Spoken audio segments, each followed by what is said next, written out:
Salam jemaat terkasih, salam sejahtera bagi kita semua. Jumpa lagi dalam acara Light of Revival, renungan firman Tuhan yang akan menuntun kita di sepanjang hari ini. Mari kita melihat satu bagian firman Tuhan di dalam surat Petrus yang pertama, pasal 1 ayat yang ke-24 dan ayat yang ke-25. Demikian bunyi firman Tuhan. Sebab semua yang hidup adalah seperti rumput, dan segala kemuliaannya seperti bunga rumput. Rumput menjadi kering dan bunga gugur, tetapi firman Tuhan tetap untuk selama-lamanya. Inilah firman yang disampaikan Injil kepada kamu. Hidup manusia seperti bunga rumput. Jemaat terkasih, tema kita sesuai dengan ayat yang ke-24.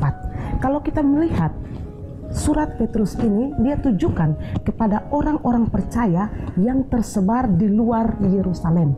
Dan dia menjelaskan kepada mereka bagaimana sebagai orang-orang percaya mereka harus hidup di hadapan Tuhan, hidup kudus. Mengapa?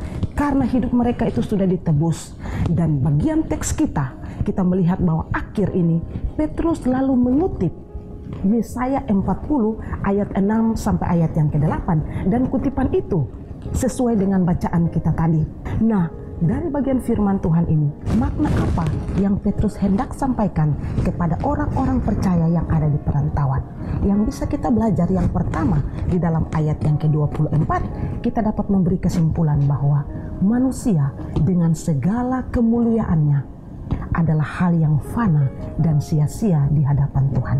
Artinya adalah ketika manusia menggunakan segala kemuliaannya untuk menyombongkan diri, untuk membanggakan diri, untuk melihat bahwa dirinya lebih baik daripada orang lain, bahkan tidak menggunakan apa yang dia miliki untuk menolong atau membantu saudara seiman, maka itu adalah sia-sia dan fana di hadapan Tuhan. Kita juga bisa bandingkan itu dengan apa yang dikatakan oleh pemazmur. Pemazmur katakan di dalam Mazmur pasal 103 ayat yang ke-15 dan ayat yang ke-16. Adapun manusia hari-harinya seperti rumput, seperti bunga di padang, demikianlah ia berbunga. Apabila angin melintasinya, maka tidak ada lagi ia, dan tempatnya tidak mengenalnya lagi.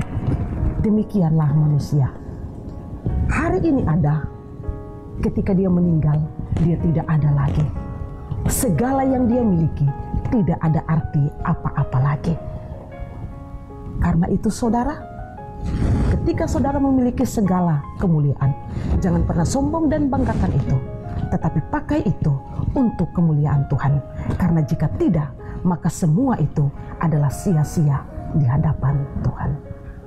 Yang kedua yang kita bisa belajar daripada teks kita di dalam ayat ke-25 ini, kita dapat memberikan kesimpulan bahwa firman Tuhan itu tetap ada dan tetap kekal untuk selama-lamanya. Manusia boleh tiada, segala harta dan kekayaan kita boleh lenyap, tetapi firman Tuhan dengan semua yang disampaikannya tidak akan pernah lenyap, dan itu kekal untuk selama-lamanya. Apa yang saudara miliki, apa yang saudara banggakan, hidup ini, kemuliaan ini, ingat bahwa itu sesuatu yang fana. Tetapi jika saudara memiliki firman Tuhan dan kebenaran, itu bersifat kekal. Kebenaran itu yang menuntun hidup saudara. Mari kita belajar dari firman Tuhan ini untuk menyadari hidup kita dan untuk melihat bahwa semua yang kita miliki itu seperti rumput dan seperti bunga, yang layu kapan saja, yang gugur kapan saja. Tetapi kita memiliki firman Tuhan. Firman Tuhan akan menuntun hidup kita, dan firman Tuhan akan menjamin kita memiliki hidup yang kekal bersama Bapa di sorga. Mari kita berdoa. Tuhan, terima kasih. Kami sadar hidup kami orang-orang Kristen, orang percaya, seperti rumput, seperti bunga yang layu. Tetapi kami biarlah hidup memiliki firman yang itu kekal selama-lamanya, yang kami banggakan dan kami miliki di dalam hidup kami. Terima kasih untuk firman Tuhan, di dalam nama Yesus. Amin. Jemaat terkasih, mari terus jadikan firman Tuhan sebagai pelita dan terang di sepanjang hidup kita. Tuhan memberkati.